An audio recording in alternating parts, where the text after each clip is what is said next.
That is what I'm calling Smashmouth incrementalism.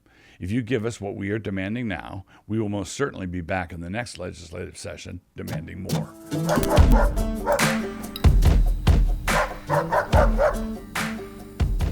Introduction. The left just had a collective hissy fit over the SCOTUS refusal, 5-4, to strike down a Texas abortion law. That law had some unique and creative features, along with some good lessons for everyone on the pro-life side of things, incrementalists and abolitionists both. More about all that in a minute. As I write this, there's a temporary injunction against the law, but seeing that SCOTUS has already declined to take it up, I think the emphasis should be on the word temporary. In addition, woke capital has also been doing some saber rattling, not wanting to do business in any state that protects the lives of the unborn. They will do business in all kinds of other places, like with the Chi-Coms and such, so they have apparently learned the trick of retaining moral purity while chumming around with ne'er-do-wells. Why don't they just use those skills here? Probably because such skills don't work in reverse. They don't work when you're doing business with people who do unpopular righteous things. They only work when you want to make some tawdry money. And of course, President Biden has said that the law is quote-unquote almost un-American, which was withering criticism indeed, and he promised that his administration would swing into action to ensure that women can continue to kill their children in Texas. He didn't put it that way, of course. What the Texas law does. The Texas law is basically a heartbeat law with a twist. It bans abortion after 6 weeks, which is before many women even know they are pregnant. But the enforcement mechanism is where the twist comes. The enforcement mechanism is not the state. What the law does is allow anyone, including non-residents of Texas, to sue for up to $10,000 anyone who helps women procure an abortion after 6 weeks. The mother herself cannot be sued, but the abortionist can be, along with Planned Parenthood clinic staff, the boyfriend who paid for it, and so on. In other words, the enforcement mechanism moves the issue from criminal court into civil court, and SCOTUS let the law stand. Also on the SCOTUS docket for this fall is the Mississippi case, Dobbs, which presents a direct challenge to Roe. In our worship services, we've been praying that the court would overturn Roe directly by means of this case, but even if they don't, we may already have a crack in the dam. If this Texas law withstands the barrage currently being leveled against it, there are now opportunities for a significant erosion of Roe, and that word erosion brings up the issue of incrementalism and abolitionism again. To review. In the past, I've written on the debate between pro-life incrementalists and pro-life abolitionists. I've argued that the abolitionists have a point when they say it is never appropriate to pass a law that helps its sponsors to say something like, and after that you can kill the baby. And the incrementalists have a point when they say that all our efforts are of necessity incremental. Heartbeat laws are incremental, but no more incremental than starting your efforts in Oklahoma would be. The key is to accept the incremental nature of the battle while never forgetting the ultimate goal of genuine pro-life activism, which is the entire eradication of every form of human abortion. I call that Smashmouth incrementalism. If you need some more background on all that, you can find it here, here, and here. And if you want more, just type Smashmouth in the search bar. The spiritual lesson. Jesus once used a striking illustration to teach us the value of importunity in prayer, but we can also learn a lesson about persistence generally in our pro-life activism. Quote, "And he spake a parable unto them to this end, that men ought always to pray and not to faint, saying, There was in a city a judge, which feared not God, neither regarded man. And there was a widow in that city, and she came unto him, saying, Avenge me of mine adversary. And he would not for a while. But afterward he said within himself, Though I fear not God, nor regard man, yet because this widow troubleth me, I will avenge her, lest by her continual coming she weary me. And the Lord said, Hear what the unjust judge saith. And shall not God avenge his own elect, which cry day and night unto him, though he bear long with them? I tell you that he will avenge them speedily. Nevertheless, when the Son of Man cometh, shall he find faith on the earth? Luke 18, 1-8. Here we have a judge who does not fear God and who does not regard man. He plainly graduated from one of our Ivy League law schools, which meant that he was above it all. He did not care what happened to the hoi polloi, but he did care about what happened to him, and this widow woman was being a pain in the neck.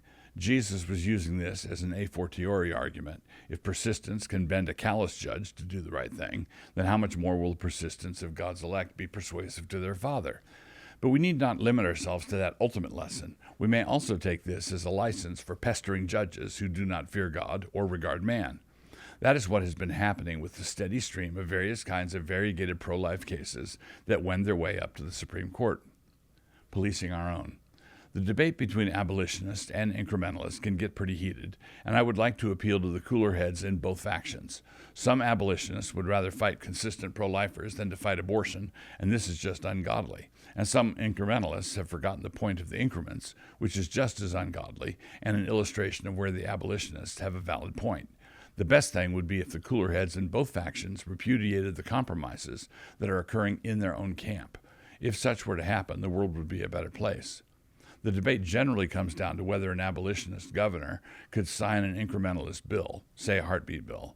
The abolitionist would say that he could not sign a bill that did not protect all the children. In doing this, he fails to protect the children that the bill protects. But the incrementalist politician who would sign such a bill could fail in the opposite direction. If he says in his heart, "There, I signed it. Maybe now these pro-lifer crazies will leave me alone," then he is failing in his duty to protect the children still awaiting protection, the ones that the heartbeat bill does not yet cover. I would sign such a bill and include alongside it a signing statement that we will not rest until we protect all the children. That is what I'm calling Smashmouth incrementalism. If you give us what we are demanding now, we will most certainly be back in the next legislative session demanding more. Nevertheless, in the spirit of what I just said above, it has to be acknowledged that certain abolitionist critiques of the pro-life establishment are plainly on the nose. For a particularly lurid example, as an organization, National Right to Life has clearly lost its way, its mission, and perhaps its soul. They actually filed an amicus brief before SCOTUS on the Dobbs case that was simply atrocious.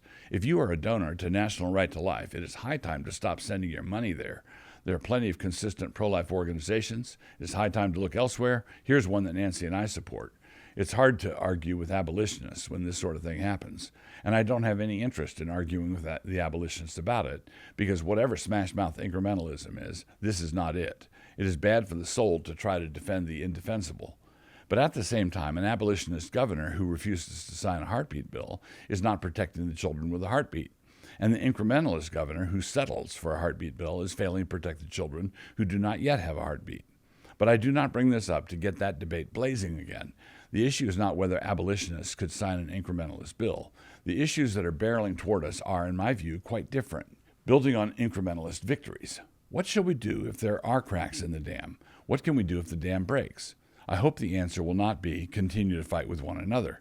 It is starting to look as though the next real question is whether abolitionists can be willing to capitalize on incrementalist victories.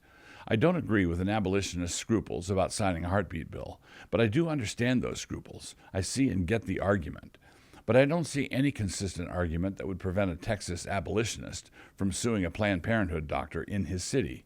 If he were to say that the approach is deficient because he can't sue them all, this conflicts with his earlier willingness to introduce an abolitionist bill in just one state legislature, instead of introducing 50 such bills in all of them, or one omnibus bill in Congress.